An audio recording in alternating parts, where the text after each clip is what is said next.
We didn't know numbers. We didn't have an idea of what was coming. We deal with, again, very critically ill patients every single day, but this volume, this quickly, this sick, was something that I never want to see again. Near Carberry, a bus had collided with a semi. Inside the back of the aircraft is where our medical team sits. Grant Terrian was at Winnipeg Stars Base. This helicopter with a crew of 5 headed to the crash. Then came word they needed more help. Okay, can you hop that off for a sec? By chance, extra staff was on site for training. I told them, get your flight suits on. I think we're going to have to go west and help out. Here's what we know. This was the deadliest bus crash in Manitoba history. 25 people on board. Initially, 10 survived. Many rushed to Brandon's hospital by ambulance. Stars boarded 2 medical planes headed for Brandon's airport, ready to airlift patients to Winnipeg.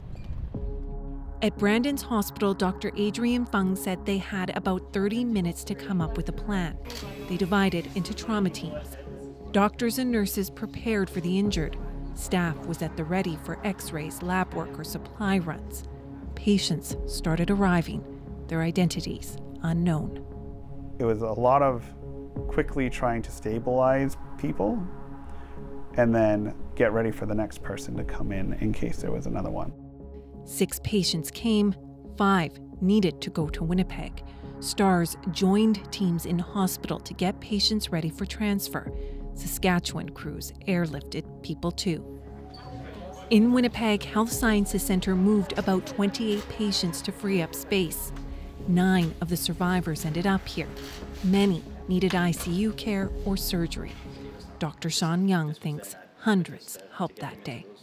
We were involved in receiving the families as well, and that was definitely one of the most memorable moments that will stick with me for the rest of my life, was having the family members come in and looking for their loved ones and having questions about their loved ones. Sometimes we were able to reassure them that we have them, and sometimes we couldn't.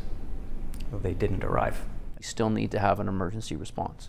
Behind the scenes, these 2 doctors spent hours helping to coordinate through Manitoba's Virtual Emergency Care and Transfer Resource Service, or VECTORS, launched only a month earlier.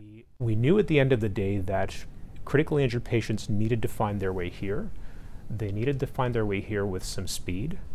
That being said, they also have to survive the journey here. Dr. Rob Grierson says pieces that helped that day will have a legacy in future responses. Things like a single point of contact for information or details on patient lists. There really needs to be sort of one source of truth about the incident. In the end, 2 survivors died in hospital. The crash left 17 people dead. That was a horrific day for Manitobans. There were many lives lost on that day. There were many lives that were changed forever. And many pulled together to respond. A year later, people will come together again. On June 15th in Dauphin, they'll be honoring those on the bus that day. Alana Cole, CBC News, Winnipeg.